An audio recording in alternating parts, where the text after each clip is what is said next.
Our next speaker is with Toastmasters since 2008, so honestly exactly like me. He served as the president of Rhein-Redner Club, as the area governor in Rhine-Ruhr area, and most recently as the chairman of the Alignment Committee this year. Inspired by the Toastmaster Leadership Institute in Warsaw, where he took part in 2012, he ran also TLI in his area, in Bonn, during the time when he was area governor. He has more than 20 years experience in the software, financial services and telecommunication industry. With his company Amberwitz, he works with German and international clients, providing services in coaching and consulting. His seminar and workshops portfolio includes negotiations, debating, parliamentary procedures, rhetoric and presentation. He also facilitates company off-site workshops and business workshops like scenario planning exercises. He is studying the Japanese tea ceremony and enjoys karaoke. That's nice. As a natural extension of Toastmasters.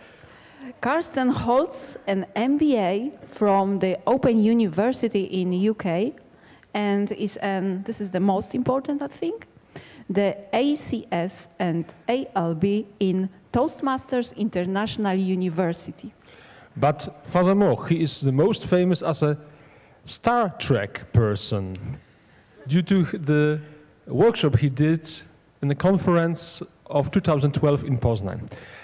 Carsten Kiess, welcome on the stage. Thank you very much.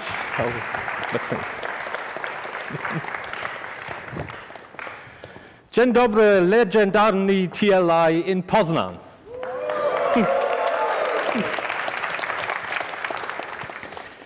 I'm very pleased and I'm very honored to be on the stage today.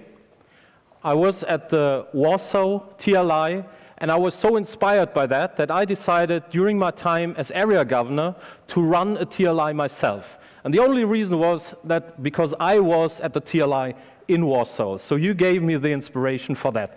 I'm very grateful for that.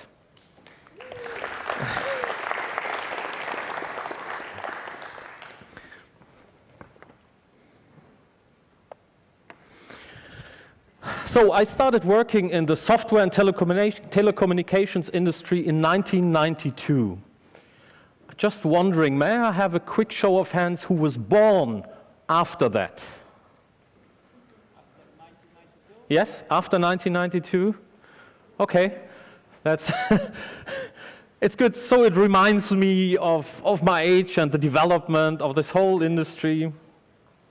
I worked as a project manager, as a software developer, and I found that projects are all unique, and there is nothing like experience. So I try to share some of my insights and experiences with you, so maybe you can take a shortcut and gain some years. And one of my favorite sayings is, hindsight is always 20/20. 20/20 refers to the sight, the standard vision a person has on a distance of 20 meters. If you have a vision of 20/20, that means that you can see things very clearly. And hindsight means you're looking back. You're looking back in time. We can now look back to yesterday, to the Warsaw TLI. And the amazing thing is, when we look back, things are totally clear. We understand them. But when we look forward, we see fog. We can look back, see things clearly, but we cannot look forward. So, let's see. NASA tries to get clear skies when they launch the space shuttle. They get the weather predictions so that all went smoothly. And this is the Space Shuttle Challenger. And I remember myself, I was sitting on a couch in Berlin watching the launch many years ago of this space shuttle. And that was one of the few moments where I was really touched, Because I grew up with all this 1969 Apollo, NASA, Neil Armstrong landing on the moon thing, and I thought having the space shuttle is a fantastic thing. With hindsight now, we knew what happened. At this point in time, already the catastrophe began to happen, somewhere about here. A small piece of rubber could not stand the pressure, and the whole space shuttle exploded. Now we know it was too cold. The engineers warned the management.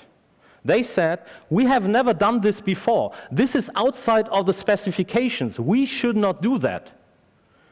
And a PowerPoint slide was created, and the big warning turned into a slow sentence, and the next management level, and the warning turned into even a smaller sentence.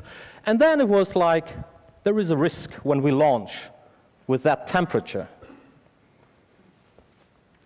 So now we know better with hindsight. And NASA did investigations what happened. And they improved. And in the end, they retired the whole space shuttle fleet.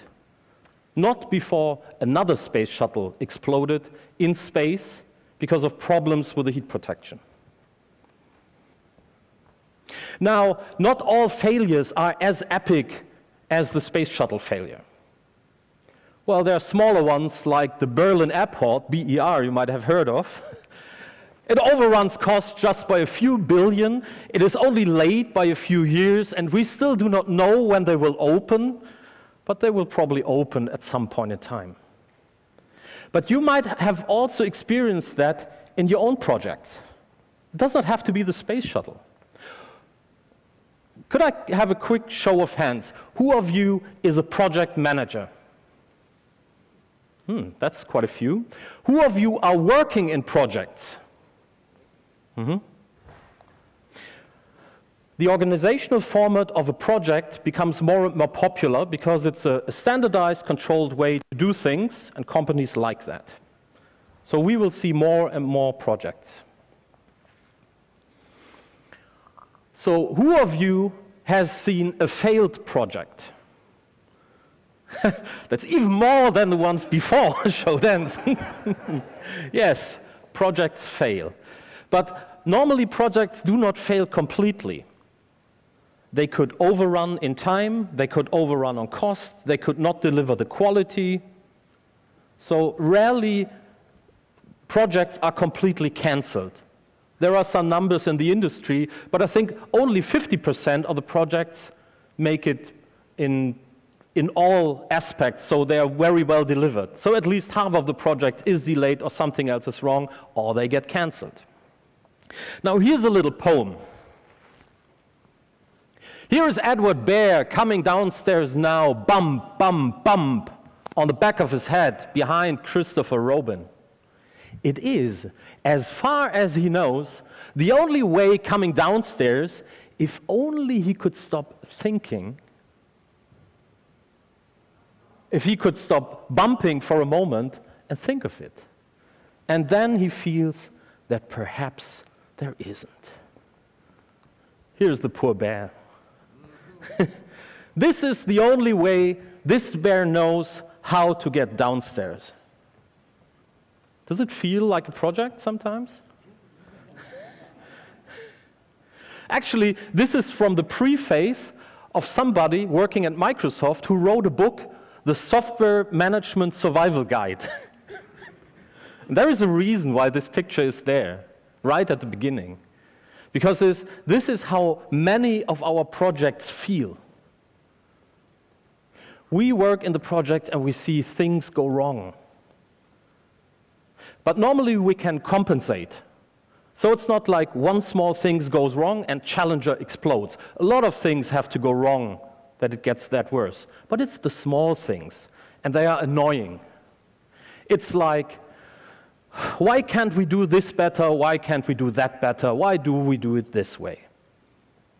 And that's what I'm trying at least to answer to some extent and give you some idea and background. Here's an unhappy person. And it reminds me of myself. In my first company, I started in, I hit some problems in the projects, and I started asking myself, what is wrong? Why are we doing it this way? Why are we doing it that way? And I call it the search for the Holy Grail. Do you know the Holy Grail? This mystic thing, King Arthur and all that. So it's something mystic. And I realized years later, and this is an experience I really want to share with you, I realized years and years later that I was searching for something which is not there. I was searching for perfection. I was searching for perfection in the company.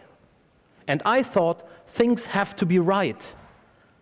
Why don't we deliver on time? Why is the quality so bad? And I later found out while the questions are valid, my reason to ask was wrong. So I think there are two types of why question. One is the question, why is the world so bad? Why can't we do it better? And I think that gets us in a really miserable state because it takes control from us. We ask, why is the world how it is and why can't we do better? The other question, the other style of asking why is that? What is the reason behind it? How can I get in control? When I was young, I was building castles of sand with my grandfather at the Baltic Sea. Of course, they were bigger and better and everything. Well, who of you has built sand castles? Well, nearly everyone. Whose sandcastle still exists? Oh, two show of hands. How did you do that? Very good. Yes. Yeah. Well, the metaphor only works to some extent, obviously, but our projects are a bit like sandcastles if we do not understand the environment we are operating in. If we don't understand that there is a moon which influences the sea, which will wash away our sandcastles, then we will get very, very frustrated. At least we must understand our environment good enough to see, my sandcastle gets destroyed if I build it somewhere here, so I try it over here. And now I would like to take you into two business models, or not business models like management models, which are a bit challenging. So I sometimes get the feedback, this is too complicated. I have decided for myself, I reposition this problem. So now I declare that I honor the intelligence of my audience. So please bear with me. You don't have to do these models yourself. Important is that you get the big picture behind them. A quick look at the watch. Second.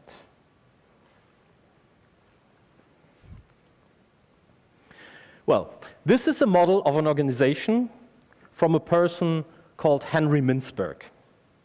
I'm not sure about the status of Stanislaw Lem in Poland. I think I have read a lot of novels from Stanislaw Lem, I think, and he was called the last universal trained, one of the last great thinkers who was trained in a lot of areas. So Henry Mintzberg is like a light tower for management theory, like what Stanislaw Lem might be for science fiction novels in Poland and worldwide. And the story goes like this. They looked at organizations and tried to find out how they work, how they are organized. So they found there is what they call a strategic apex.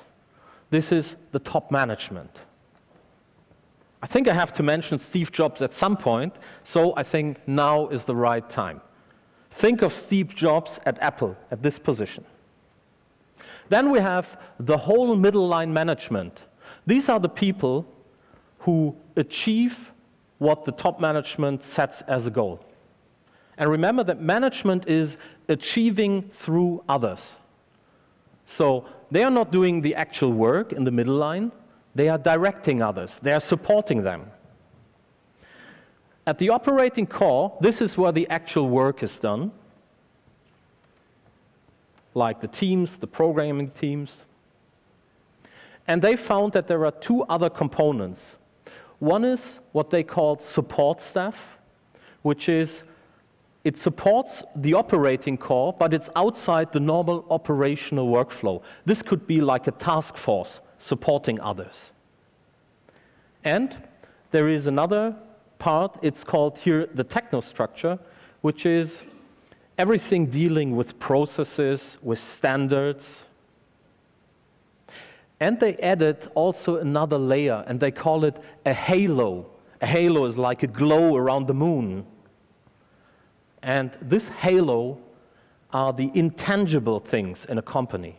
It's the values, the habits. Overall, you could argue it's the culture.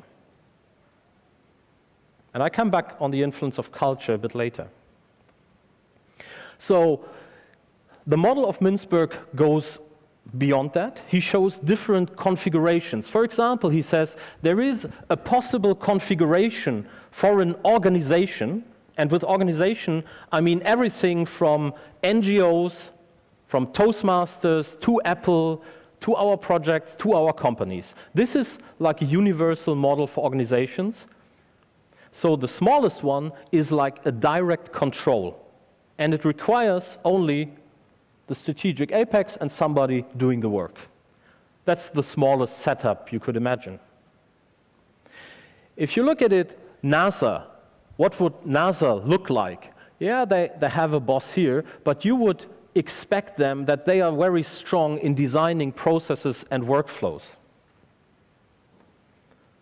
Apple, for example, probably is, well, they're probably good in most of these areas, and they have the problem they need to transfer things down to this operating core. So this is a very abstract model, but let's apply this to Toastmasters.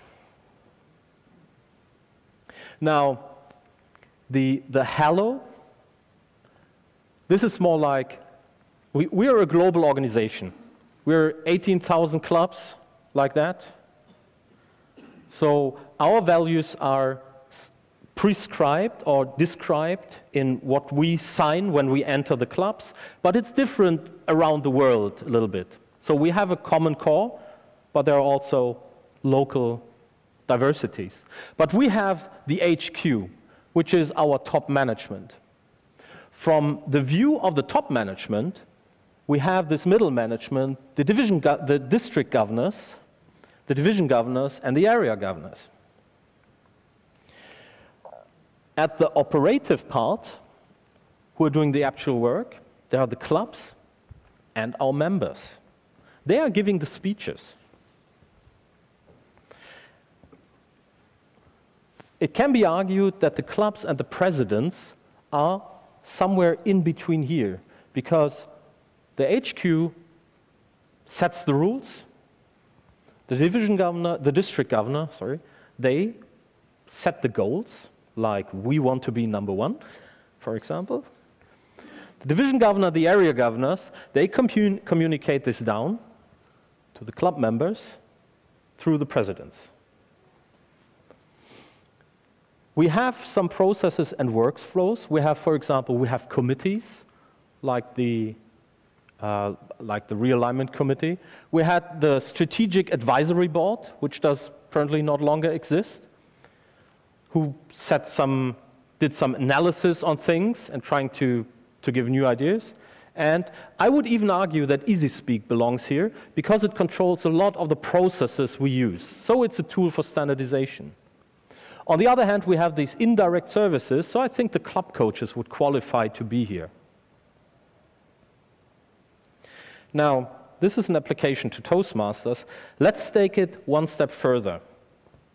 And let me remind you, you don't have to memorize the model fully, but what I would like to communicate is We need to understand the environment we are operating in, and this is true to some in one or other shape or form for all the companies and organizations we are working on. The organizations all have somewhere a top management, a middle management, and the operational thing. And here you already can see there is obviously friction involved. Things are not flawless. For example, the Challenger, somewhere here on the operational level, the risk was not communicated up in the management level so that something happened. This is where friction comes from.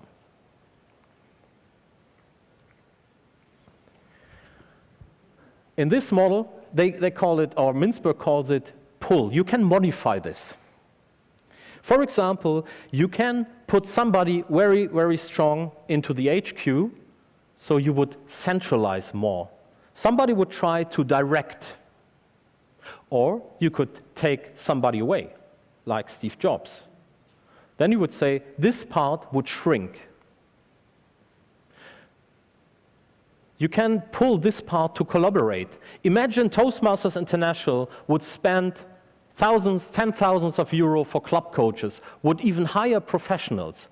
Would we expect some results in this area? Improved collaboration, improved performance of the clubs? Certainly. If Toastmasters would invest here, let's say in EasySpeak, and put in a standardized workflow making EasySpeak mandatory for every club, for example, then this would be a standardization.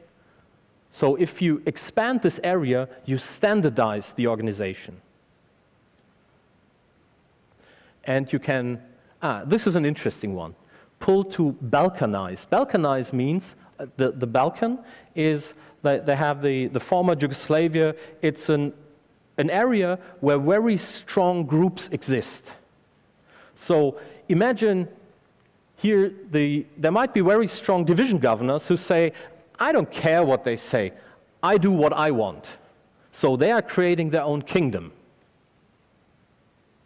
This is what balkanization means. It means strong units in itself who are doing what they think is right.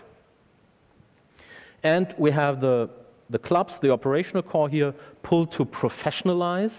If the members all are on the same track, if they have the values, then this is more like a professional organization. And one example is standardization together in direct influence to this one. You might not need this part.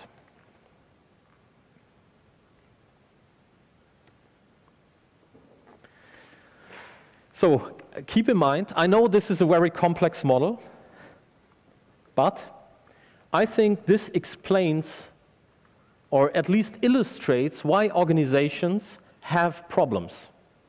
Now, all these examples I had, they are fictions. I don't argue if Toastmasters should introduce EasySpeak for every club. This is all very, very hypothetical. But imagine all the people in this organization, they share the same vision. For Toastmasters, it is to promote public speaking, give the people the chance to develop their leadership skills. So they all share the same vision. They all want the best for the organization.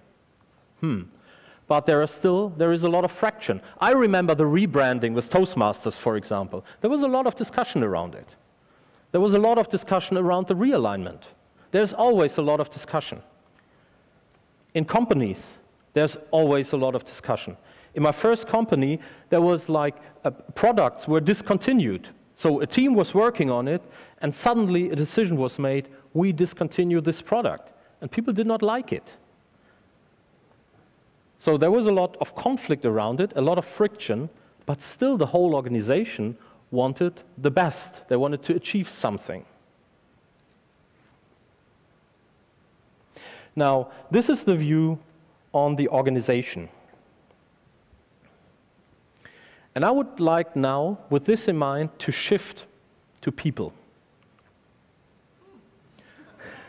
This is the org chart of the American Department of Energy. The cool thing is, all this stuff is in the public domain because in the United States, if it's If it's work for the government, if it's not secret, if you're not working for the NSA, then it's things like that are in the public domain.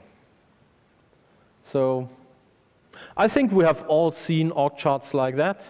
Not sure if we all work in org charts like that. And it looks so well organized. That's amazing, isn't it?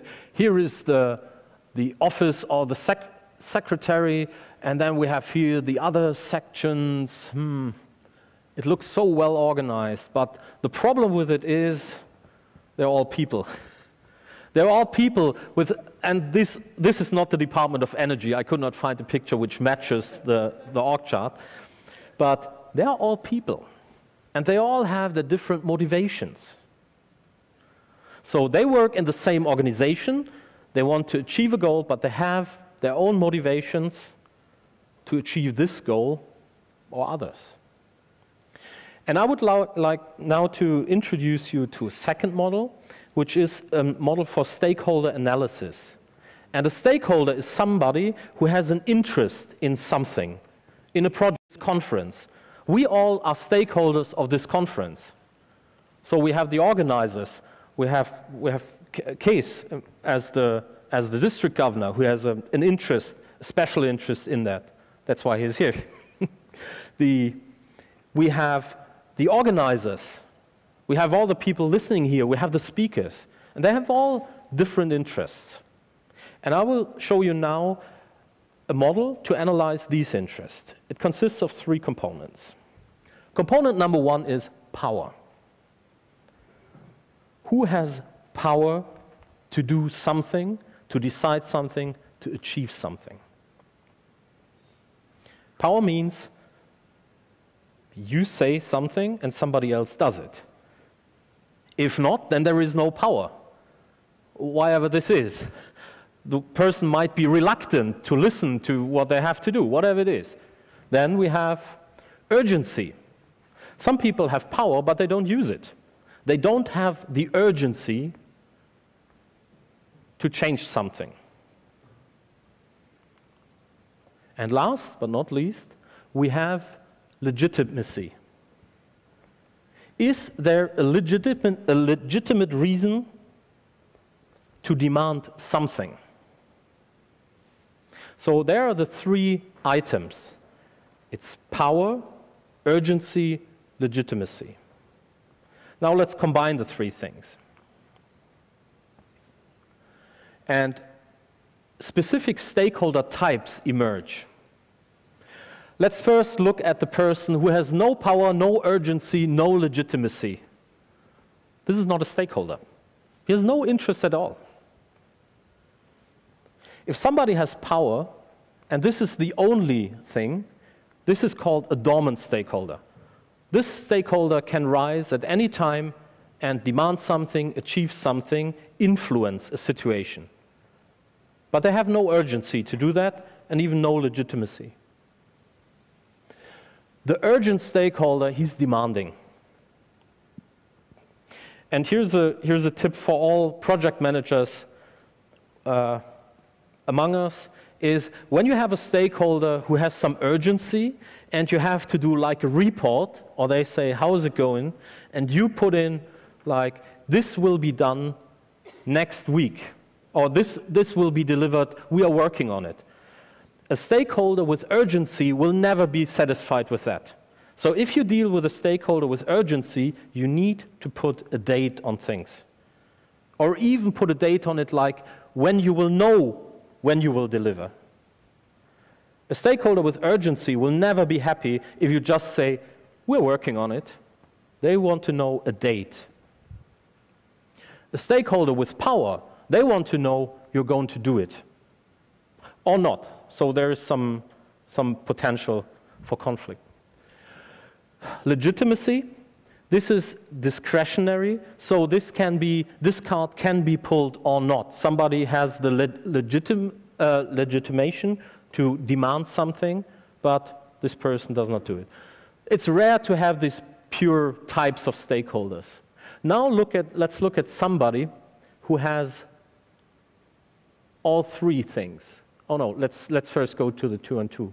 So somebody has the power and the urgency. and this one is called dangerous in this model.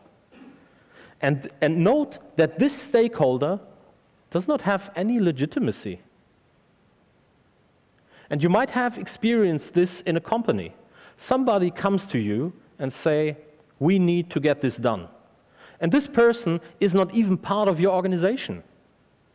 But he has the power, for example, by pulling some strings, talking to somebody who can give orders, and this person has the urgency.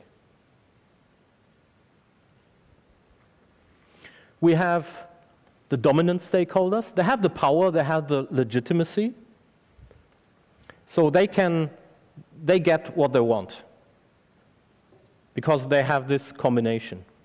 And here's an interesting one. We have here the dependent stakeholders. They have the urgency, they need to get something done, but they have the legitimation, but they don't have the power to achieve that. And in the middle, we have the ultimate stakeholder. So this is the person which combines all three. Now I would like to do two things. First of all, think about it, and by the way, you might have noticed by now, I wanted to mention this at the beginning, this is not a workshop in the classical sense, because I thought 40 minutes is quite tight, so it's more a talk. Apologies for that for everybody who wanted to be on stage. I hope you're happy with the content. As a project manager, we should be in the middle. We should make ourselves the ultimate stakeholder. What type of project manager are we if we don't have the legitimation?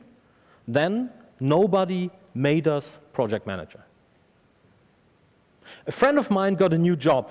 He was looking for a change, and he talked to the director, and he was supposed to be partner. That was the communication, the deal between the two. He started to work in the company, and he got 2 different business cards. One of them said, director. The other one said something like, not vice president, manager of something. So that was quite different. And this guy told my friend, so this is where you will be, but for now we haven't communicated that you will be a partner, that you will be a director, so please use the other card. There is no legitimation for him. He cannot go to somebody and say, I'm the director, could you please do that? We need to change something. People would say, who are you? You're not even director. So this is an example for missing legitimation as a project manager. Urgency. If we as project managers don't have urgency to do something, nobody else will.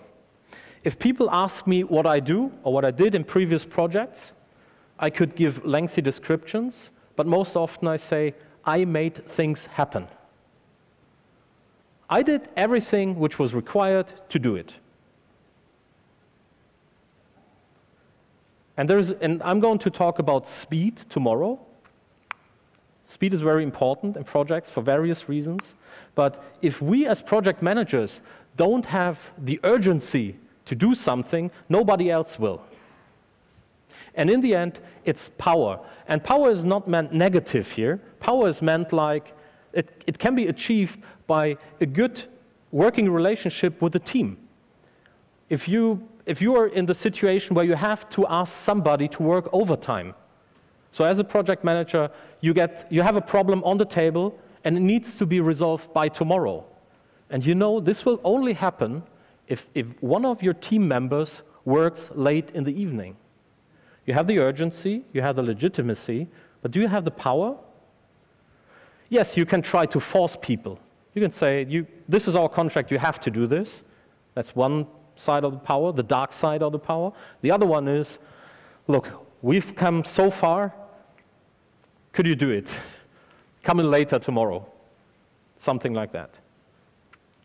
So this is us as project managers in this construct, and we should be here. If we are not here, something is wrong. Let's look at Toastmasters for a moment. Now, let's see. Where would you rate, let's say, the international president? Who thinks the international president of Toastmasters International has power?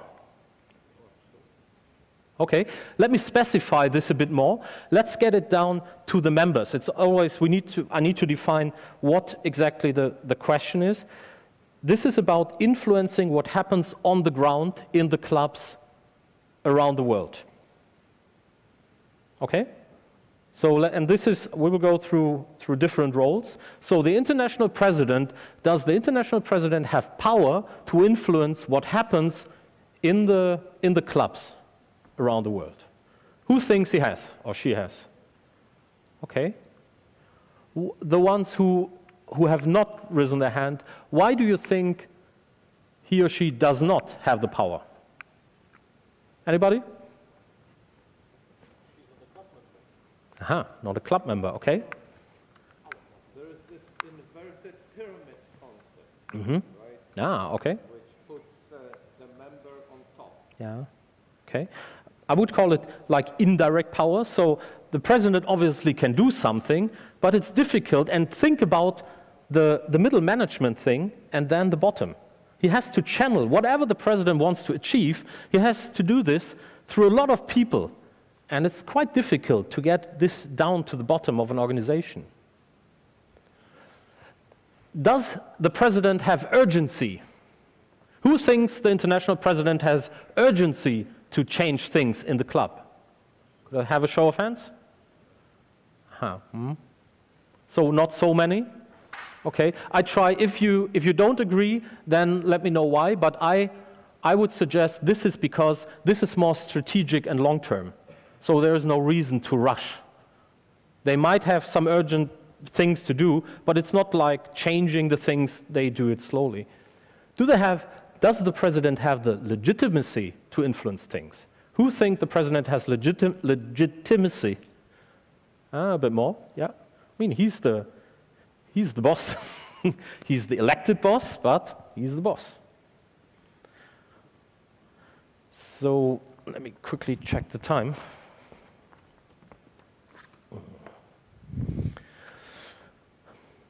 Okay, two more. Let's take a division governor. Does a division governor have power to influence what happens in the clubs? Show of hands? Not so much. Does the area governor have the power to change things? Okay, some more hands. Does the president have the power to change things? Does the officer team have the power to change things? Do the member have the power to change things? Interesting. It's a bit ambivalent.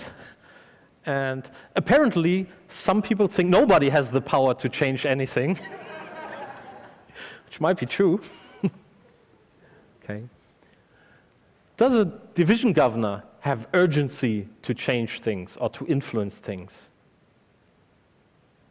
Area governor? No more? Okay. President? Members? And finally, legitimacy. Does the division governor have legitimacy to change things in the ground in the clubs? Area governor? You already see this becomes rhetoric, but this is how you go through it and analyze the roles. And you will see that there is no one unique correct answer. It depends a bit on the perspective you have on it, you take on it. But this is how you can understand sometimes why people do what they do. For example, the DCP points. People come to us. If people come to us and say, could you register this club or hand in your DCP points, this is urgency. But they do not necessarily have the power. They can only convince us. An area governor or can only convince a club to hand in the DCP points. So let's do a wrap-up. We looked at big and smaller failures. We looked at the poor bear who got his head bumped every time he goes downstairs, and poor bear, that's the only way he knows to get downstairs. And this is sometimes how we feel in our projects. Why have to be our life so hard? And we looked at the Holy Grail. We ask, why is this? Why is that? Because we might not understand the environment we are operating in. We looked at the various configurations of an environment, from the strategic management down to the ground where the work is done. We have looked at the motivations of people, why the org chart is not necessarily what an organization does. We looked at the castles made of sand, which gets washed away, and we might not understand why this is. So we could ask ourselves, so why do companies and organizations, how can they work? Why do they exist at all?